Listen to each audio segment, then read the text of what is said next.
The Joe Rogan Experience. What you guys do is awesome. I love your music, but I feel you're like, I just want you to do it. You know, just when there's little contests and this is number one and this one wins this and this is the band of the year and the album of the year, like says who and why is it a contest? Can't it just be this is awesome shit? Here's some different awesome shit. That's why we didn't. That's why we didn't bundle. That was the whole motivation behind this record. Was like, it was to not partake in the current bullshit in the music industry, which is, so check this out. Do you mind if I explain it? Please do. Okay. We had a conversation with our manager about this record, release. It went from everything like we have family, we don't really want to be on the road for 100 days this year. We don't necessarily want to do anything. We don't want to do anything we're not excited about.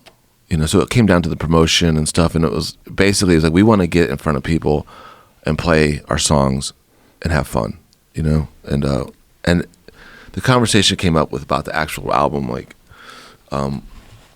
Warner Brothers was interested if we wanted to bundle it, which is when you include the record like with a ticket, right? And a lot of people have been doing it, whether you buy a t-shirt and you get a record and it's a digital download link.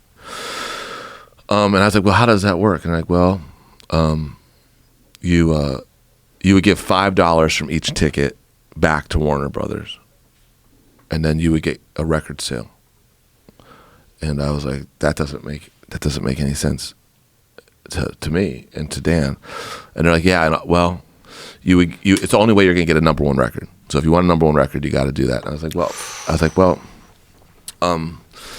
so it's 1-to-1. Like we give $5 back, and then we get a royalty, and we get a ticket sale. And like, no, you don't get a royalty, and you only get an album sale count if they click the link, and we have a 50% click through. So in other words, we would pay $10 per sale on Nielsen SoundScan by giving the money back that we've sold on tickets to Warner Brothers, to our record label. I was like, fuck that shit.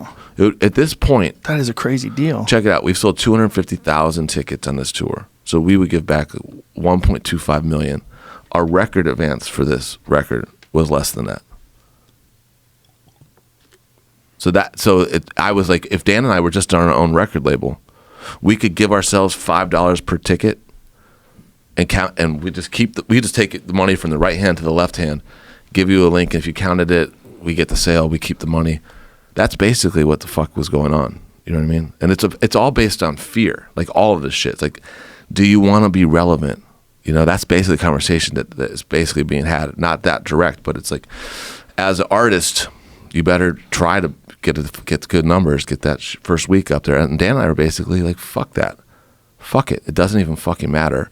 People are going to come to the shows or they're not going to come to the shows. We're going to make records. People are going to buy them or they're not going to buy them. And I think that it's detrimental to the music industry, like to pay too close attention to certain metrics, man. It's like the whole system right now with these majors is like signing shit that has the most social media interaction, the most streaming. And I was like, you know what? When I was 9 years old, I bought Vanilla Ice's Ice Ice Baby.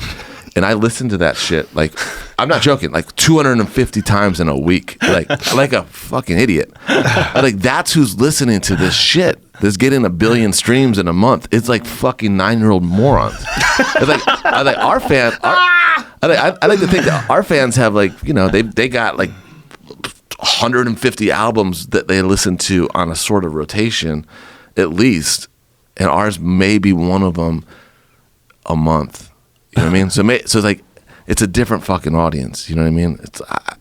You look at Instagram and you see these certain people who I've never even heard their music. They have like 10 million followers. Yeah.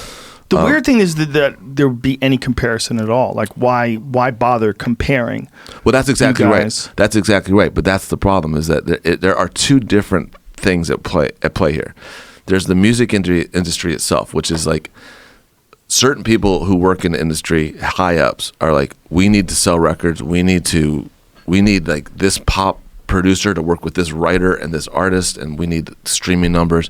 And then there's certain people, like the old guard, like the Lenny Waronker or Seymour Stein, or even lots of younger guys too. But they're like, actually, what we're doing is curating art that we really like, and it's either going to sell or it's not going to sell. And a lot of the records that we grew up listening to, most of them, were records made by these kind of insanely eccentric, weirdo people that never sold records, but have literally changed our lives. And like Captain Beefheart being one of them.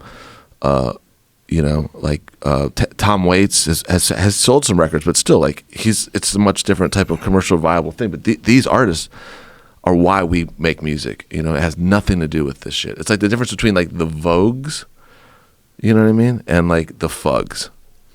It's like there's a lot of these comparisons that you can make about what we do. And our place in the music industry is to do what we do. And for a while, we were taking part in like the mainstream aspects of music. We were playing like the MTV Movie Awards and having these insane, weird experiences only because we hadn't done it before, and we felt like we had to do it.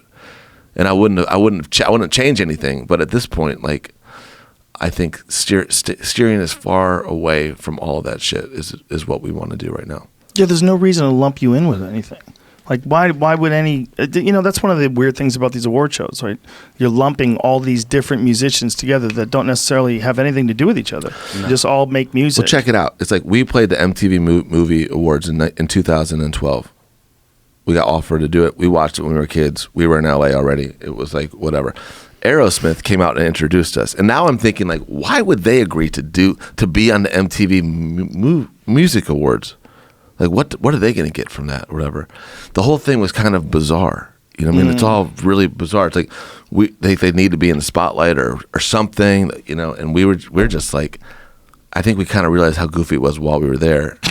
But we got an insane experience because we were hanging out with Johnny Depp and Joe Perry and Steven Tyler. And this is crazy because after we do this song, whatever, we're out backstage by the trailers, and I like see Steven Tyler and Joe Perry and Johnny Depp talking, and we walk over because we just want to see what they're talking about. And I'm just like, I'm looking at this shit. They're all wearing the craziest accessories.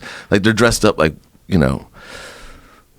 archetypes of rock stars or whatever. And they're like talking about, and Steven Tyler and Joe Perry are talking about how they're going to get their arsenal across state lines. And I was like, what? Like yeah, man, we travel with a goddamn arsenal. I was like, what? Like, yeah, and AR-15s.